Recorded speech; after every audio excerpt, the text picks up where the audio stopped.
দুপতির নকশার এই বাড়িটি তৈরি করা হয় 1905 থেকে 1910 সালের দিকে। 1947 সালে দেশভাগের সময় তিনি পরিবার সহ ভারতে চলে যান। দেখুন দর্শক, কত পুরনো একটি কাঠের সিঁড়ি।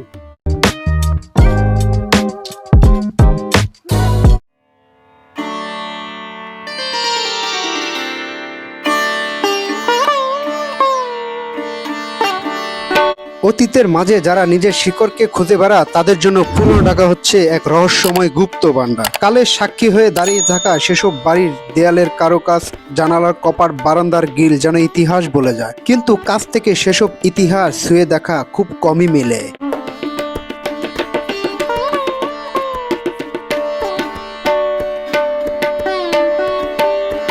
ভিডিও তৈরি সুযোগে যে কাজটি আমাকে সবথেকে আনন্দ দেয় তা হলো পুরনো ঢাকা চষে বেড়ানো, রাস্তার অলিগলি ধরে গন্তব্যহীনভাবে হেঁটে বেড়ানো এ প্রান্ত থেকে ও প্রান্তে। সেরকমই একটি নিদর্শন দেখাতে নিয়ে যাচ্ছি আপনাদেরকে দর্শক।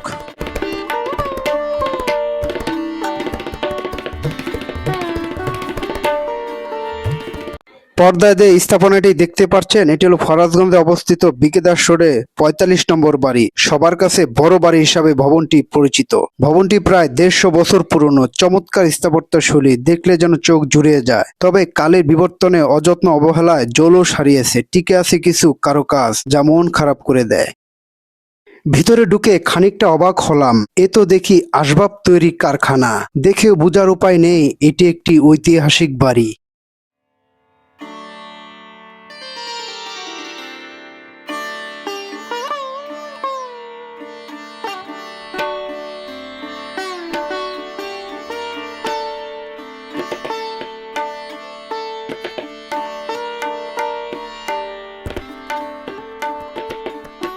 নবদুপতির নকশার এই বাড়িটি তৈরি করা হয় 1905 থেকে 1910 সালের দিকে। এই বাড়িটি মোট ভবন 2টি, সামনের অংশটুকু 3 তলা, পেছনটুকু দ্বিতল, কক্ষ সর্বসাফল্যে 9 থেকে 10টি, মাঝখানে বড় উঠান।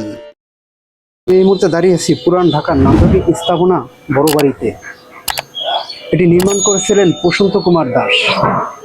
1947 সালে দেশভাগের সময় তিনি পরিবার সহ ভারতে চলে যান। তারপরে ঢাকার এক সম্ভ্রান্ত পরিবার এই বাড়িটিকে কিনে নেয়। বর্তমানে বাড়িটি অবহেলায়, অযত্নে ধ্বংসের পথে।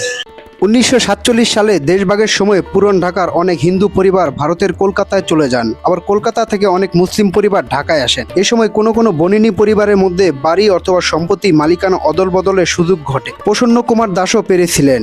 বাড়িটি কিনলেন ঢাকার এক সম্ভ্রান্ত পরিবার। ঐতিহাসিক বাড়ি এখন ভগ্ন দশা, স্তম্ভগুলো কোনো মতন টিকে আছে। ক্ষয়ে গেছে পলেশদ্বার, ভেঙে গেছে ছাদ এবং দেয়ালের বিভিন্ন অংশ। দেখে মনে হয় যে কোনো সময় বাড়িটি ভেঙে পড়বে। দেখুন দর্শক, কত পুরনো একটি কাঠের সিঁড়ি, মনে হয় 100 বছরের বেশি হয়ে গেছে বয়স, এখনো দাঁড়িয়ে আছে ঠায়। হ্যাঁ, কিন্তু আমি এখানে উঠতে চাই, কিন্তু উঠতে গেলে রিস্ক আছে। আপনাকে দেখাচ্ছি বিষয়টা। এই দেখেন, আমার একটু ভয় লাগতেছে, কারণ বর্তমানে পরিস্থিতি যে কোনো সময় পড়ে যেতে পারে। এত খারাপ পরিস্থিতি, এই সিঁড়িগুলি সংস্কার করার দরকার। খালি সিঁড়ি কেন, পুরো বাড়িটা সংস্কার করে সংরক্ষণ করা উচিত, কারণ ইতিহাস হারিয়ে যাচ্ছে।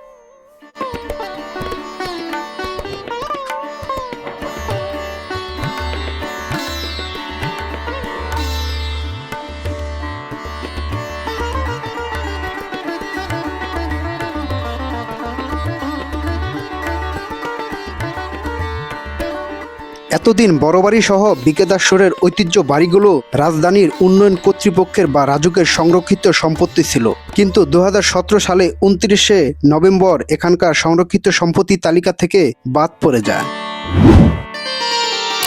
বড়বাড়ির পাশে অবস্থিত লক্ষ্মীবিলা, এটির মালিক ছিলেন বসন্ত কুমার দাস, যিনি ছিলেন প্রসন্ন কুমার দাসের ভাই। তিনিও দেশভাগের সময় অদল বদল করে কলকাতায় চলে যান।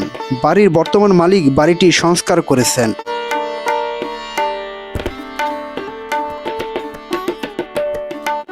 বড়বাড়ি এখন একটি ব্যক্তিগত সম্পত্তি, তবু শতবর্ষী এ বাড়িকে ঢাকার ঐতিহ্যকে স্মরণ করিয়ে দেয়। এমন স্থাপনা না ভেঙে মালিকের স্বার্থ রক্ষায় কিভাবে সংস্কার করা যায় সে চেষ্টাই করা উচিত।